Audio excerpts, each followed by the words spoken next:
want to ask you a question, and that is, what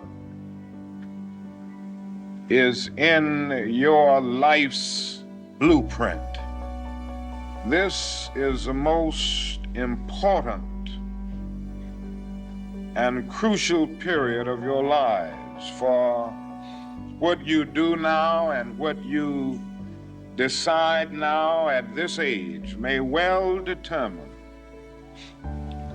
which way your life shall go. Like historically, the Rosenwald schools, which many people don't know about, were an amazing example of how philanthropy could come alongside a community and create 5,000 schools, mostly for children of color in the South. And desolate nights of oppression, and yet they've risen up and plunged. So from an old slave cabin of Virginia's hills, Booker T. Washington rose up to be one of America's great leaders. He lit a torch in Alabama, and darkness fled in that setting. New and blazing stars of inspiration. So Julius Rosenwald, the owner of Sears and Roebuck, and Booker T. Washington combined to create and build these 5,000 schools that were the bedrock of communities and that created some of the most intellectual movement among black families and black African Americans that we've ever seen. Ralph Waldo Emerson, the great essayist, said in a lecture back in 1871 that if a man can write a better book or preach a better sermon or make a better mousetrap than his neighbor, even if he builds his house in the woods, the world will make a beaten path to his door. That hadn't always been true, but it will become increasingly true. The first choice program in America arguably was, I think, 1863 in Maine and Vermont. Those two states had programs where they said, hey, we don't want to build and operate schools at a local school district, so what we're going to do is just collect the money and give it to parents, let them go where they want. Any school district around us or any other private school, in-state or out-of-state. So for a while, you could still take your money in Maine and Vermont out-of-state. So then fast forward a long time. Number one in your life's blueprint should be a deep belief in your own dignity, your own worth, and your own somebodyness. Don't allow anybody to make you feel that you are nobody. The daughter of Sylvester and Daisy Macaulay. My father, Sylvester, is the only sibling of Rosa Parks. Rosa Parks, as we call her, Auntie Rosa, she helped to raise us. Because one woman, a seamstress, tired after a hard day's work, got fed up because one woman said, I have had enough. For refusing to give up her seat to a white man, she was arrested and fined. And suddenly, just like that, 50,000 voices answered, Amen, sister, enough for us too. My family, my children, and my siblings, we all want to carry her legacy on. It began with the buses in Montgomery, but so much more is at stake now, for this is a part of a struggle going on around the world. The right to an equal place in the family of man. Fill these monumental boots, and clearly you're standing on the shoulders of titans, but no pressure. You know, just have to change the world as an individual. In your life's blueprint, you must have, as a basic principle, the determination to achieve excellence in your various fields of endeavor. It's very nice to be here tonight with all of you, and especially to be here with my very good friends, Rose and Milton Friedman. They're not only my friends, but they're my heroes. There are very few people over the generations who have ideas that are sufficiently original to materially alter the direction of civilization. Milton is one of those very few people.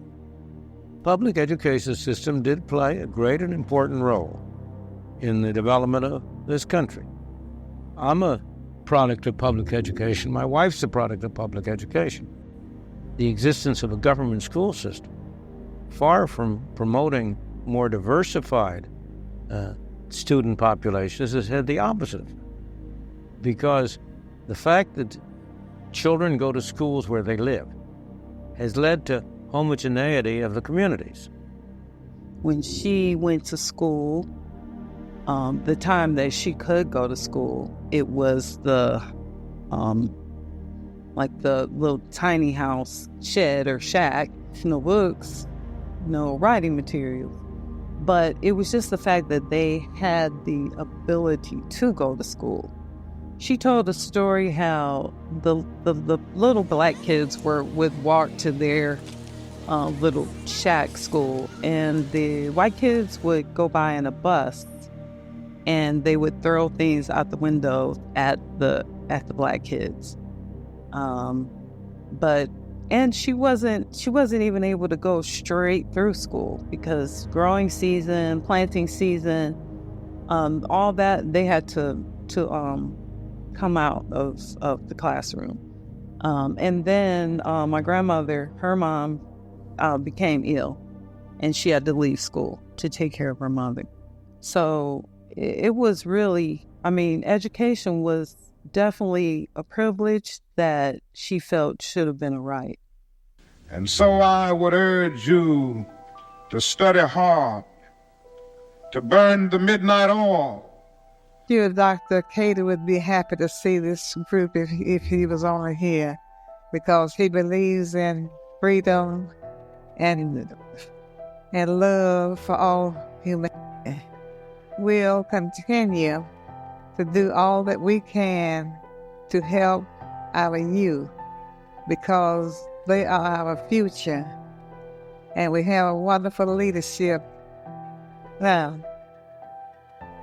Yeah, I have some strong thoughts about education and what role that plays in kids' lives, how it forms people, how it gives people that opportunity to learn how to think. I got lucky. I got born into a family that had the ability to send me where I wanted. And early on, I realized that seemed to be really unfair, right? It seemed like, why am I getting access to things that not everyone else has access to? My grandmother and my uncle, Raymond Parks, when they left Montgomery, because they couldn't get jobs, they were shunned after the Montgomery bus boycott. So they came to Detroit, to our little frame house that already had, oh my God, how many kids were in there already? Packed full of kids. Then they came. Education was important to me as a child growing up, because I saw it, as my aunt did, as a way out, a vehicle to a better life. But I urge you, in spite of your economic plight, in spite of the situation that you are forced to live so often with intolerable conditions, stay in school. The children's education is one of the cornerstones of community. You have the family's choice, the parents' choices, and the family value of what education represents for the kid.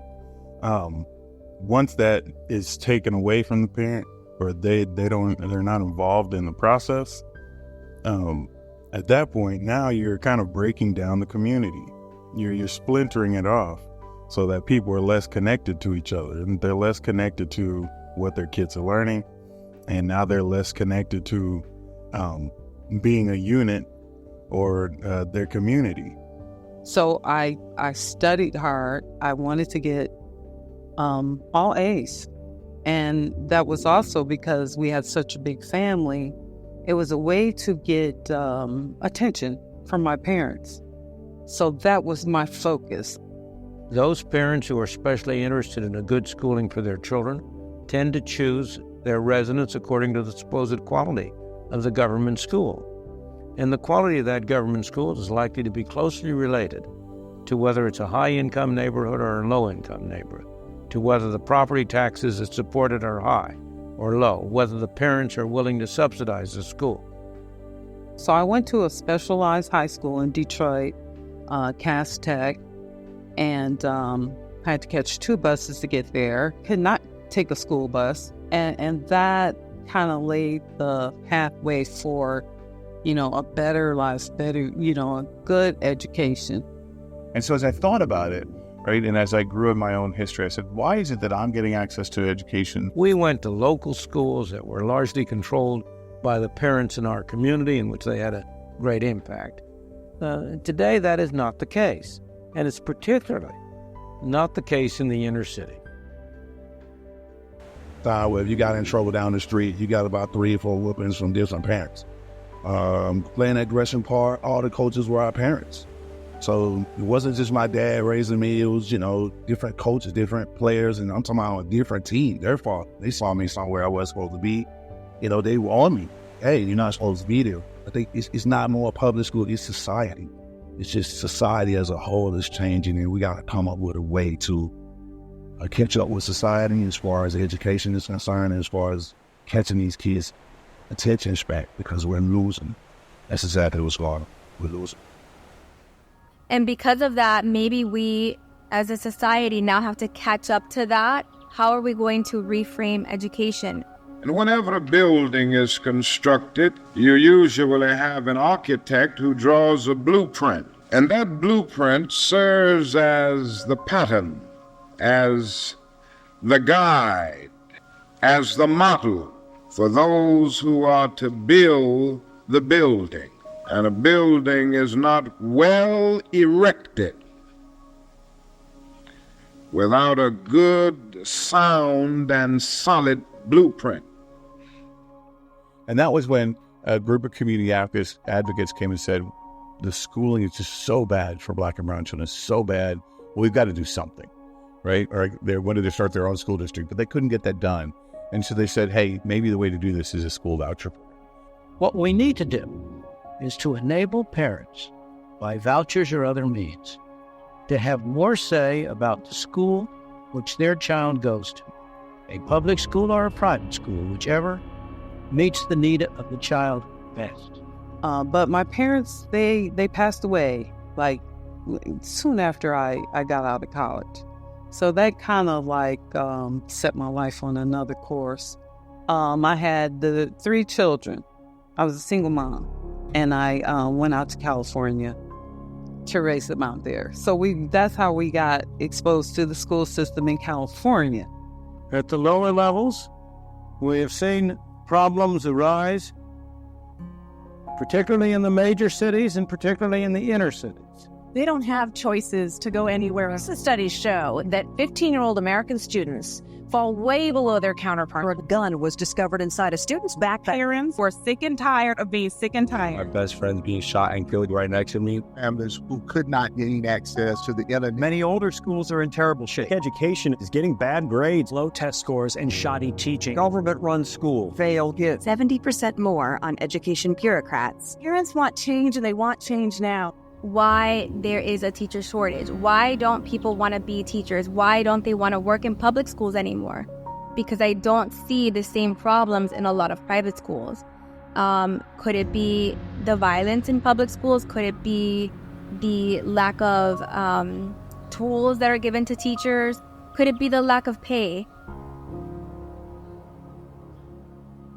Returning to school during a normal school year is stressful enough, even more so during a global... Children are resilient, but the isolation many are feeling is causing a very significant... Our kids are really struggling with anxiety and depression. As a result, our mental and emotional well-being has really suffered. How are you doing? What do you need? Do you feel safe?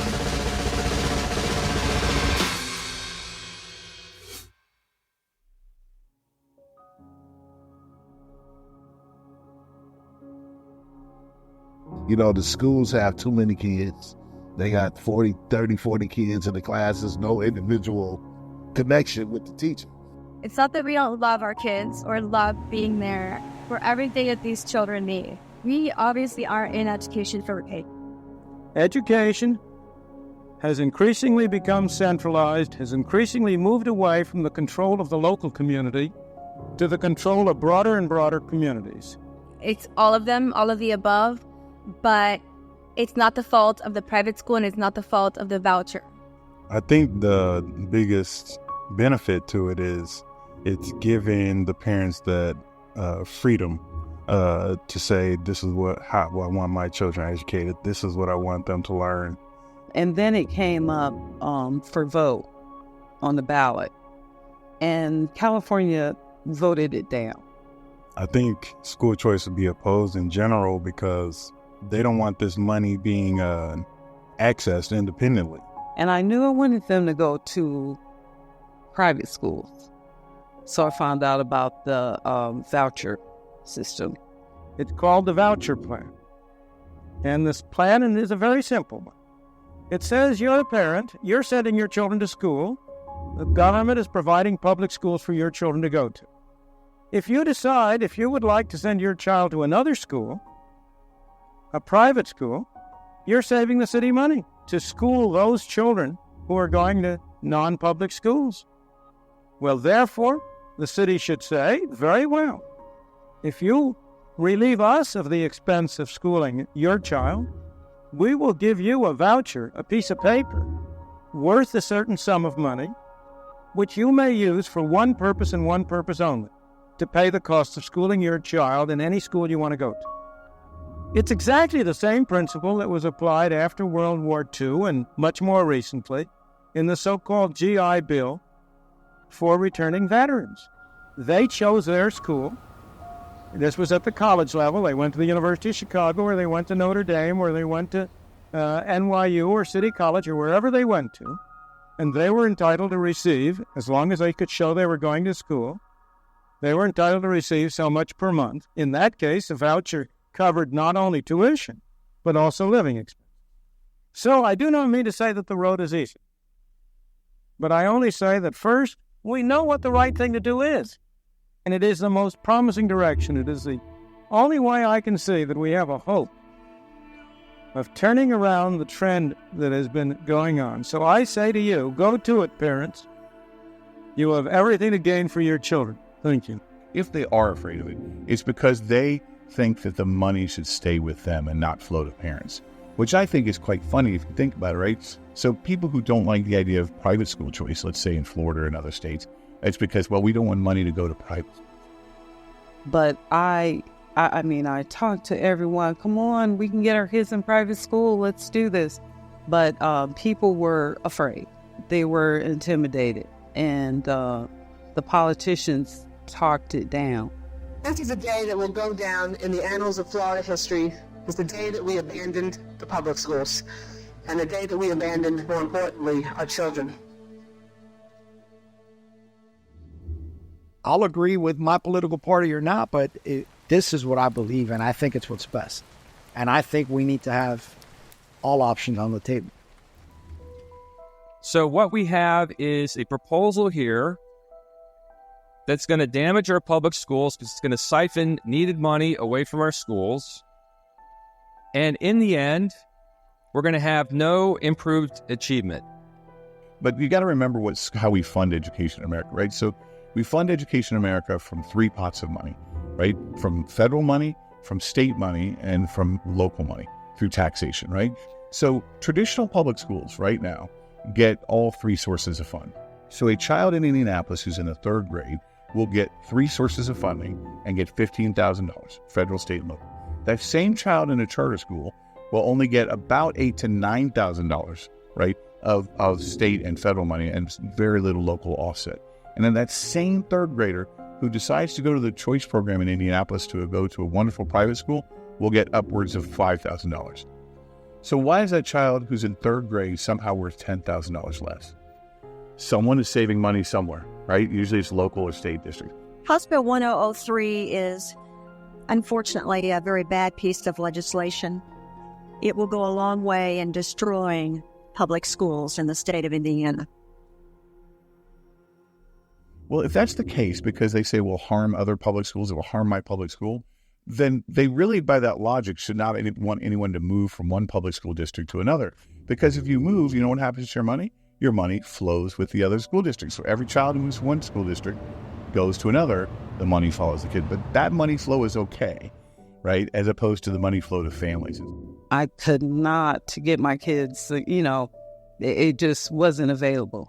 This is not about public versus private schools versus charter schools, public schools versus charter schools. That's not what it's about. It's about families having the freedom to choose whatever option they want. And so school districts should never be afraid of school choice, because what you want is to have family choice, right? Our organization believes very simply that the family should be empowered to do whatever works for them, whether that's a great public school, a great private school, great charter school. The money should flow to them. This should not be about public versus private. It should be about families doing what's best for their children. Because if so many kids are failing or so many kids are dropping out and not finishing, then we have to take a look at why that's happening. If people don't want vouchers to exist, if they don't want private schools to exist, then there has to be an overhaul of the public school system. Oh, there's always more to the story. It's like, George Washington and the cherry tree. It's like, this is a fable. This is just some, watered down series of events that is easy to accept. It's not ugly. Fully support vouchers system. Anything that would improve the quality of education and that would help young people to become leaders, free thinkers, to speak up, not just to get your degree or your diploma, and but not be able to use that in such a way that would make a difference and would make a change from the status quo. So she would definitely be for it. She would be all for it. Went back to Atlanta, stayed with my mom, and I used to watch this kid every morning. I see him every morning walk from his house to the bus stop. And maybe 5 minutes later, his mom would leave. 2 minutes later, he would come back home and be home all day. I watched him do that for about 3 months. And then I was just like, man, I got to do something has to be done. These young kids, man, they don't want to go to school. They don't care about learning. Different mentality now. So I would be coming in saying, well, there's more to the story, right? There's more here that's being left out, and this is writing a whole new narrative.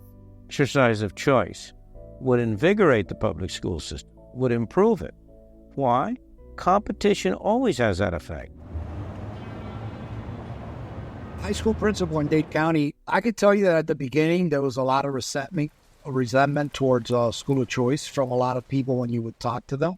When you look at why people have challenges with school choice, I think there's a number of different groups, right?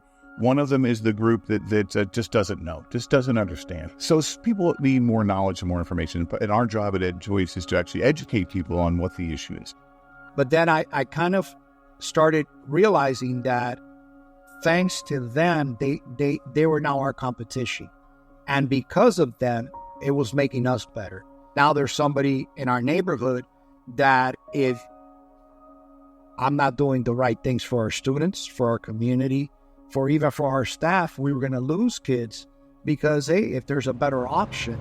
So I think it made me better as an administrator because I started thinking outside the box and innovative things that I could bring into my school to attract these kids and make sure that other schools are not taking them. I don't think public school districts should be afraid of school choice at all. In fact, we've seen in Miami embracing school choice, right? I think public school districts have so many advantages and so many capabilities to provide so many services.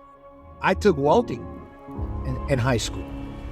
How cool is that, And that's one of the things that I loved about South Dade Senior High School. We had an agricultural program. We did farming at the school. We had tractors. I would go out there, drive the tractor. We did palm trees, plant them. And if I were so tall as to reach the pole, or to grasp the ocean at a span, I must be measured by my soul. The mind is the standard of the man. The last 10, 15 years, we've gone away from that because everybody needs to go to college. Yes, people do need to go to college, but we need AC repair. We need mechanics. A diesel mechanic makes $80,000 a year. It follows your lot to be a street sweeper. Sweep streets like Michelangelo painted pictures. Sweep streets so well that all the host of heaven and earth will have to pause and say, here lived a great street sweeper who swept his job well. We've lost that the last 20 years, and we haven't taught those things. A lot of those programs have disappeared. And now we have a need for it. And now we're going back to it. I am a product of Miami-Dade County Public Schools. There's nothing here saying that we are against public schools or anybody should be against public schools. I think there are many wonderful public schools. My child goes to a public school, and there's wonderful teachers in public schools. My children, all very creative. It was just like, well, they're gifted, but, what do we do with them? So if there was a system in place that I could have tapped into, I could have helped my own children. I would question, okay, well, what is the sum total of everything that we're being taught here? And why would this be decided by some group of people that this is what we're taught and not all these other things that I've learned over here? There's no risk at all. You keep the present school system, and you give parents the opportunity to shift from the schools their children are now in to other schools if they wish. If indeed the public schools do a good job, few parents will choose to shift their children out of public schools into private schools. Where's the risk come from? Game of friendly competition. Just because they're your competitor doesn't mean they're your enemy.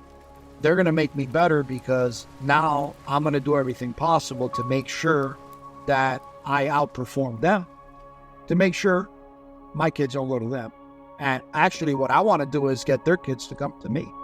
And I'm sure they were thinking the same thing. And now I think it elevated our programs at both places. And I think that's how we improve. However young you are, you have a responsibility to seek to make your nation a better nation in which to live. You have a responsibility to seek to make life better for everybody. And so you must be involved in the struggle for freedom. And now family, friends, and colleagues are coming together to help a South Florida high school principal. He was coaching his son's Little League baseball game at the time when that driver slammed right into him. And we are now hearing that doctors had to amputate both of his legs earlier today. It's going to be a long journey, and we're going to be with him every step of the way. When I was in the hospital, the first 3 nights, 5,000 visitors, 2% chance of survival. So I was in the hospital for 9 months. I was out of the school system for 2 years.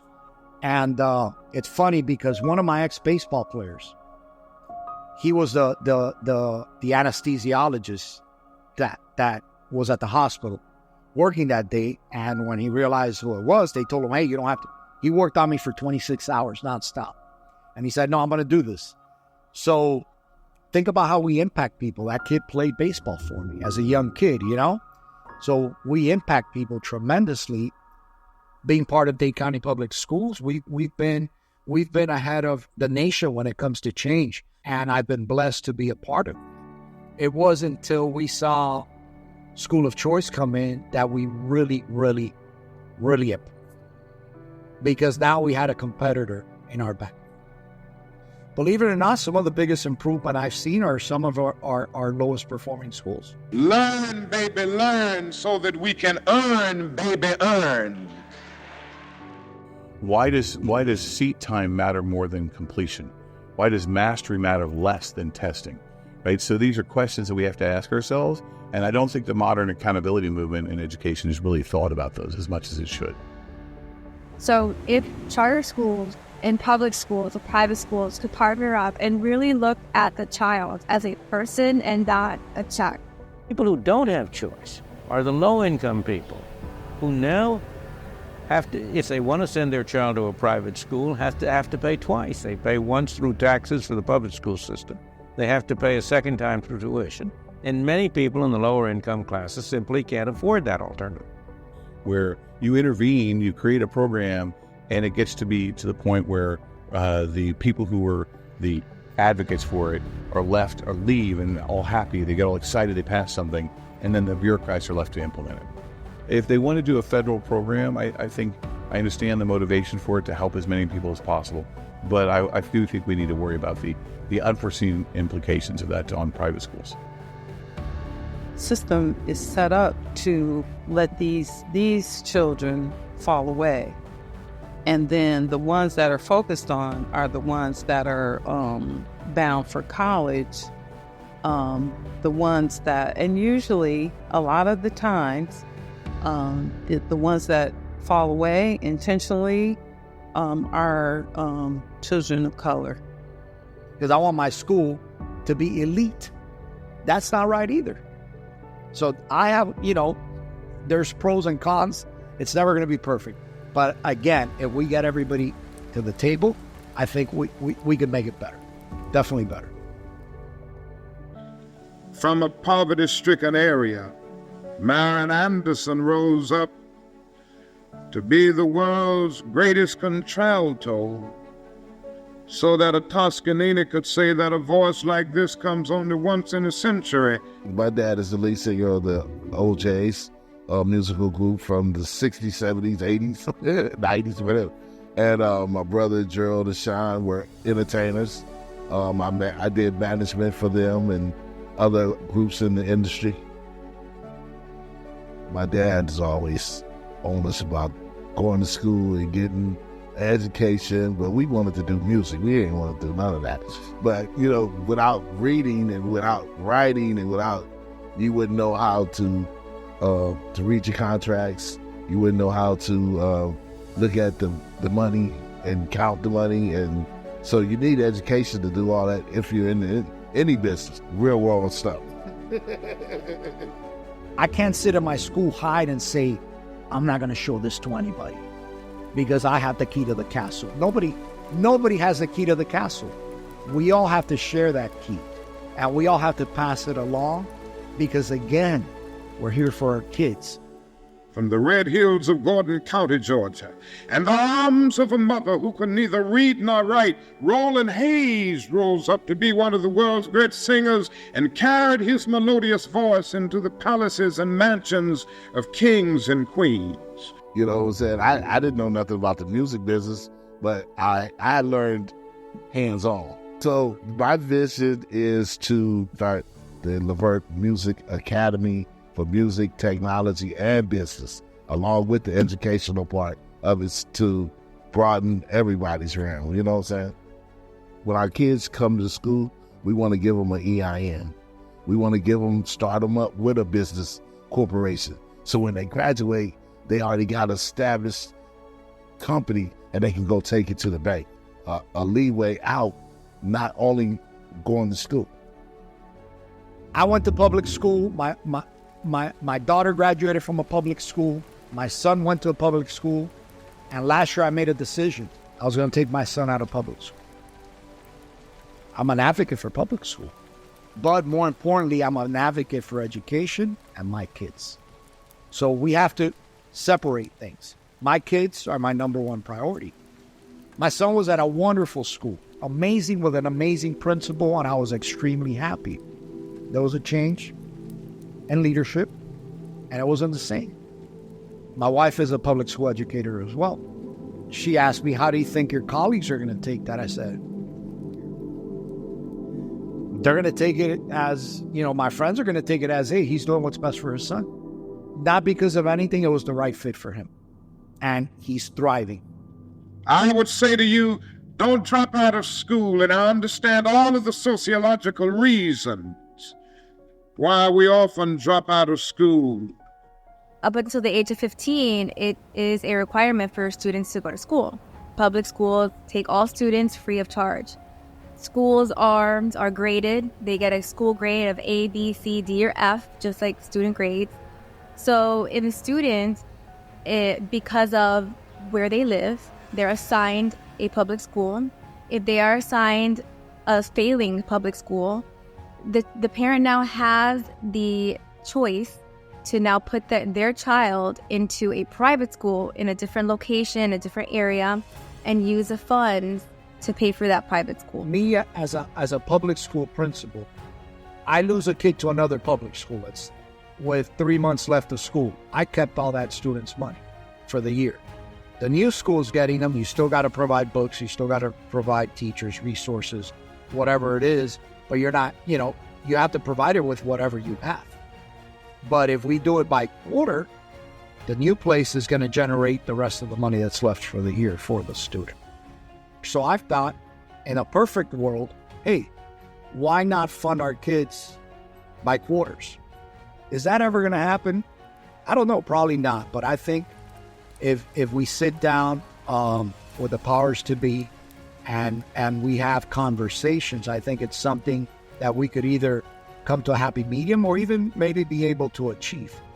I played ball in the NBA for 10 seasons. Then I was blessed enough to run into Andy Pretto, who was at Day Prep, and then we had kind of like the same vision. My thing was to try to help as many kids as I could possibly can, get education, teach them with sports, just try to give them some type of direction and opportunities. Some of our seniors also, they had issues with passing classes, which means that they were behind in credit. So I worked with those students. Through this time that as a counselor there, I came into contact with someone who approached me and said to me that they could help me with my students that needed to have an alternate way of graduating high school. So he told me that he was working with a private school and he wanted my students that were missing credit or that could not pass a state test. So I was like, wow, why? Why do you want those students? Usually people always try to poach the best kid, the best and the brightest, straight A's. Why do you want the ones that are not passing? So he explained to me that his private school was not a typical one. It was one that was designed to just help the bottom 10% of the public schools. And that data that you look at afterwards, if you have 10% of your students failing, you're not a failing school. That's just not the right environment for that child. That's what we find. They just don't want to go to school because they are free. I hear a private school, go to school, really get an education. I could kind of take my time and learn on my own pace. That's what Day Prep does. So once they hear those things, all of those are positive. It's not against public schools. It's just we're working with them to give them the kids that are at the bottom 10%. With Day Prep working here and my day-to-day, it's growth. So being here, allowing me to connect with the students, self-reflect mostly, and change. Change is good. It allowed me to see a different genre, a different way of thinking that the generation that I grew up in, and for my future children to kind of understand them as each generation grows. So it's more of a learning on a daily basis. And I got into education because of that. Help of a teacher at a school, they could make up the credits a lot quicker than in a school with 3,000 students. And they're getting that one-to-one attention. And you know what? That kid's more than likely that kid is going to be successful. But if they would have stayed at my school, no chance. No chance of being successful. I asked them, how is it that, these kids are going to your school and why is it that they don't have to pay or they pay so little? Every private school that I have ever known has a tuition fee of $20,000, $30,000, $40,000 a year.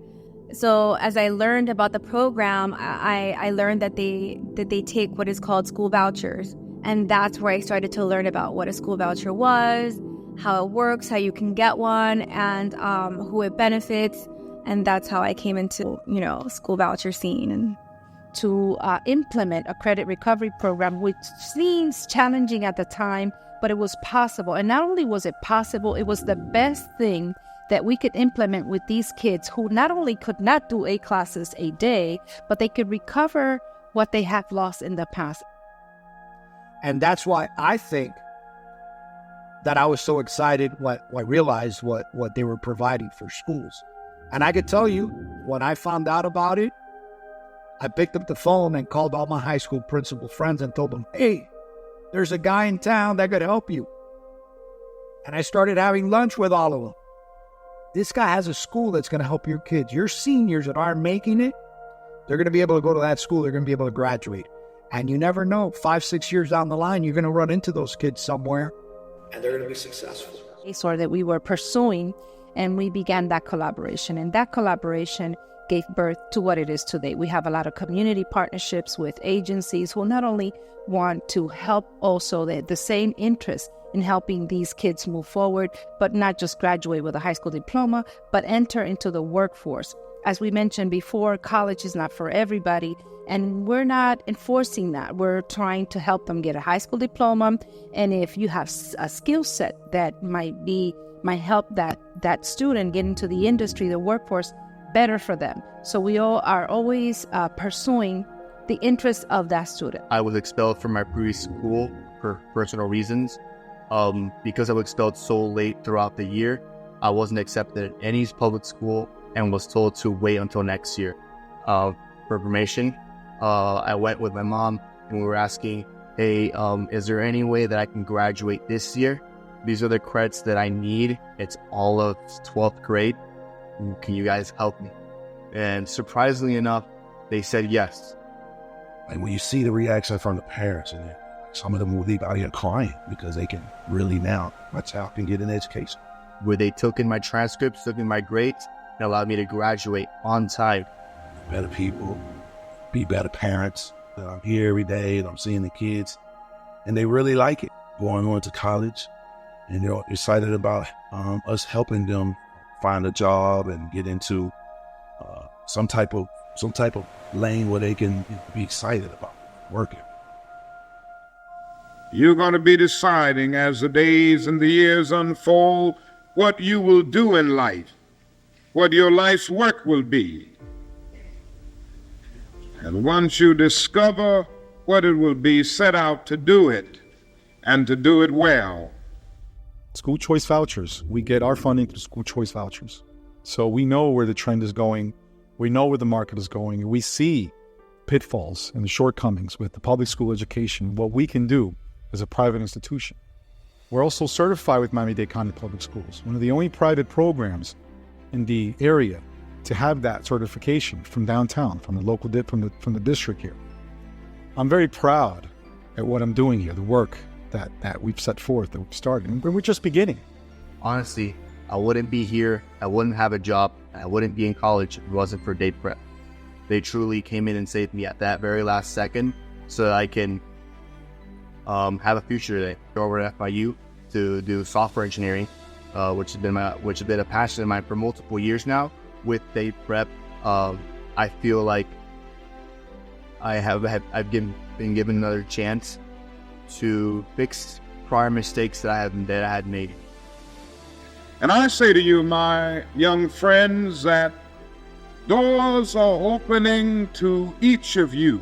Doors of opportunity are opening to each of you that were not open to your mothers and to your fathers. And the great challenge facing you is to be ready to enter these doors as they open. And they're going to tell you, remember me, so-and-so? I was this person that wasn't making it at your school, but you helped me go to Dade Prep, where I was able to make up my credits, graduate, and look what I've done with myself. When it comes to working with the kids specifically, so we have our own program called Through Our Eyes, which is a photo voice sounded out. And so we will come in and talk to the kids once a week, educate them about substances, hear their thoughts about what they see in their community. And the kids are just amazing. You know, they participate, they give their honest feedback. They're always waiting for us to come back to tell us more. And so it's just good to be around them, you know, seeing the change in them as, you know, the year progresses. So yeah, it's amazing. There are so many wonderful students with high GPAs doing great in their classes, get up to the end of their 12th grade year, and some of these kids are at risk of not graduating, and not because they're not smart and not because they don't give it their all, not because they don't have what they need. It's because they may not be good test takers, and because of one test, these students are not allowed to get their diploma. We started a whole program last year for the seniors that are struggling in the local public schools, that have 2 credits or less left to graduate, or can't pass the state exams. We graduated them free of charge. About 400 students, donating about 1.8 goes to $2 million in educational hours. In the educational part, we're not trying to reinvent the wheel. We're going to flow with what he already created. Man, that's powerful, man. Then the barrier is taken away. The state test is taken away. These kids are now have this weight lifted off of them. They can apply to colleges. We've seen kids go to college, university, vocational school. What matters is the child learning, is the child progressing, is the child progressing over time? And is that all you want to know? Or do you want to know, are they a good citizen? Are they voting more? Are they getting more engaged in their school? Are they becoming tax-paying productive members of society? Are they getting graduated? Are they getting degrees? Are they getting in the work field? These are things that families want. If you look at our polling, families want learn the basics, get a skill, right? And be a good person. That's basically what families are saying. And we don't really test or hold any education accountable for that. They graduate, and now the family can feel proud and know that they have something to offer the community. They too can contribute to the world and not feel like such a drainage to society. And when you discover what you're going to be in life, set out to do it as if God Almighty called you at this particular moment in history to do it.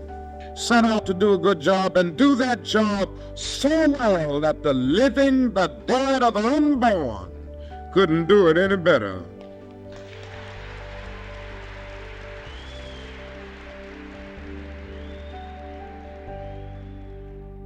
I think it's great. Eventually, once it gets to be really big, right now we're growing. I think once we get 3, 4, 5, 6 schools around Florida, I think you'll see a big change in crime. Kids will be more to not do crime, less gang activity. They'll be working, they'll be in school. They'll have things to do. And also, this model changes their mindset. That's the key. We try to change their mindset and see that way of life is not the only way of life. That's not the only option. You can't get a diploma, or you can't go out and be an honest, hardworking person in this community, and that's okay. There's nothing wrong with that. Everybody doesn't have to be an athlete. Everybody's not going to be, a singer or a rapper. Those things are highlighted, especially in our community. I mean, played at Gresham Park. When I grew up, it was a rec center, Gresham Park Rec Center, and only 3 of us made it to the pros. And it was, you talk 5, 6, 10,000 kids now.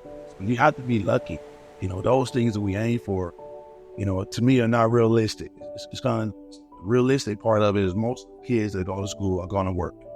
You're going to have to get a regular job. So the key is to try to find something that you love to do, that it doesn't feel like work. And that's what this is for. Be a bush if you can't be a tree. If you can't be a highway, just be a trail. If you can't be the sun, be a star. For it isn't by size that you win or you fail. Be the best of whatever you are. But they tell me, when I was 16 years old, you said it to me, and it made a difference. And till this day, I'm 30 now, and I remember it. So I remember some of the things my coach or my teachers told me growing up, So as an educator, we have that same impact on students. Imagine telling a kid, hey, you're stupid, you're dumb, you're never going to do that. Think about the impact you're going to have on that kid. You might set that kid up for failure for the rest of them. And that's why we need programs like this to make sure that kids are successful. Like I talk to a lot of students, a lot of our students are, we have some in gangs, we have some in some type of street activity. What I tell them, they're blessed enough to get out of that situation. You're going to have to get a job. That's just what's going to happen. You're going to have to work somewhere. You're going to have to provide for yourself. You're going to have to have a roof over your head. You're going to have to eat. You have to get around, transportation. And these things come from work. And you can't show up to a job at 25, 28, 29. You get to the education part and you put none. How are you going to get hired? At least that's what I tell them all the time. When I was a high school student, I went to school because of sports. I wasn't there just for the academics, Obviously, I was 16, 17 years old. I'm 50 now. You think differently.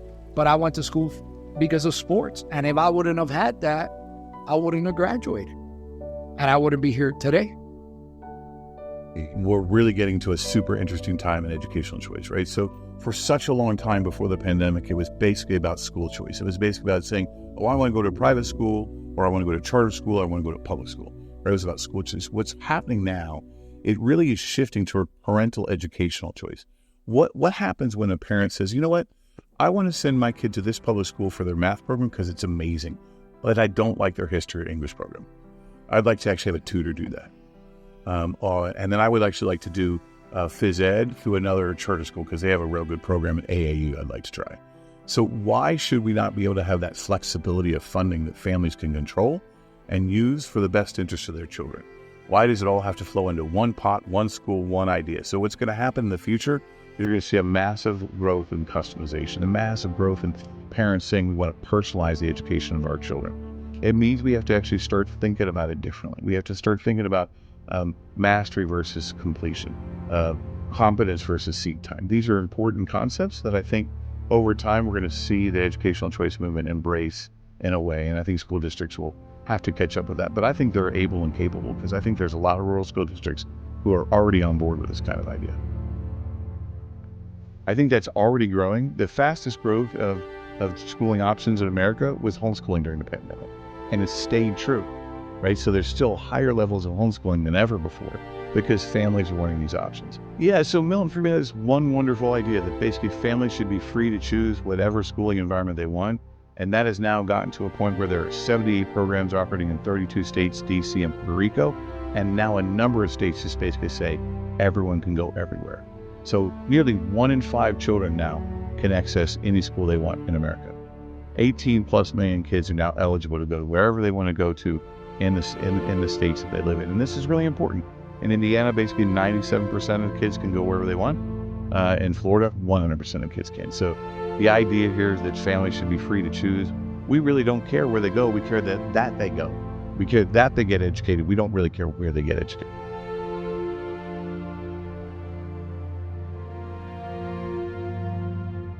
If sometimes you have a child sitting at home without the education that works for them, you put them in the right environment and they might be your next Elon Musk. And that's what I want. I want option.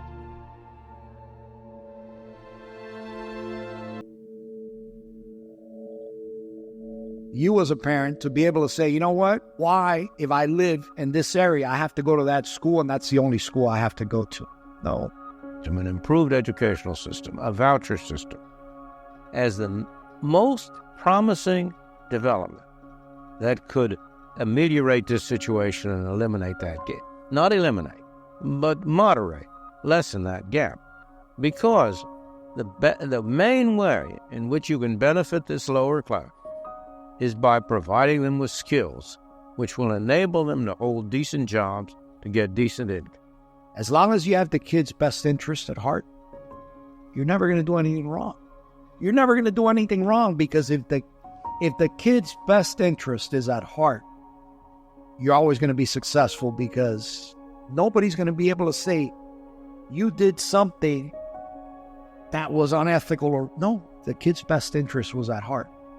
It could be kids with special needs, kids with learning disabilities, or kids with ADHD who don't learn well sitting in a classroom for 6 hours in that day. And that's how I ran my school. What's best for the kids? Sometimes it wasn't what I wanted to do, but I knew it was what was best for the kids.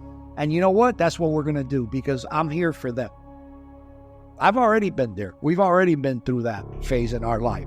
Now we need them to step up and take care of us and continue, whether it's in education or just in society, continue being successful in society. And finally, in your life's blueprint must be a commitment to the eternal principles of beauty, love, and justice. Don't allow anybody to pull you so low as to make you hate them. And that's the part for me, just seeing the parents and seeing the emotions that they pour out. And we're saving their kids, because that's basically what we're doing. We're giving them opportunity to stay out of trouble, giving them opportunity to get an education. We're giving them an opportunity to get further education. We give them an opportunity to get a decent job because they're getting that high school. That was the defining moment for me. Just seeing those parents' faces, just like, I can't describe it. You have to be there to see like the emotion that pours out. The parents are saying like, wow, my kid is really, taking to this and really changing his life.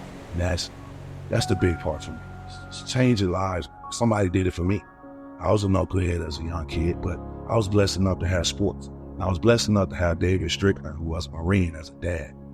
And here's my opportunity that they prep to do the same thing for kids that's not my son.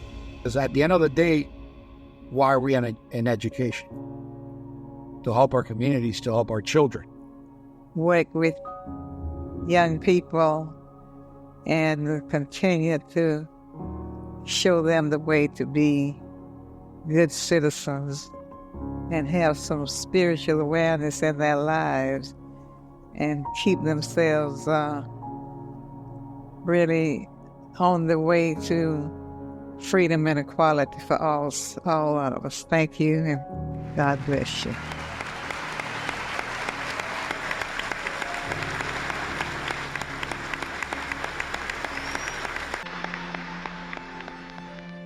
And her legacy was for young people to be educated, to help them and lift them up and put them in the position where they can complete their education and where they can go on to be leaders.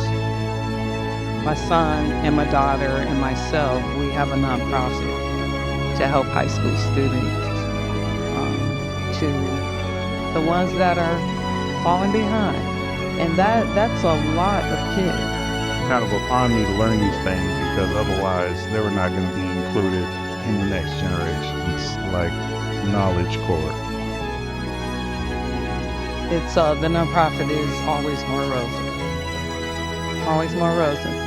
Skin may differ, but affection dwells in black and white the same. If I were so tall as to reach the pole, or to grasp the ocean at a span, I must be measured by my soul. The mind is the standard of the man. And whether it's a private school, public school, charter school, school of choice, we're educating our children, we're educating the future. And life for me ain't been no crystal staff. Well, life for none of us has been a crystal staff. We must keep moving. We must keep going. If you can't fly, run. If you can't run, walk. If you can't walk, crawl. But by all means, keep moving.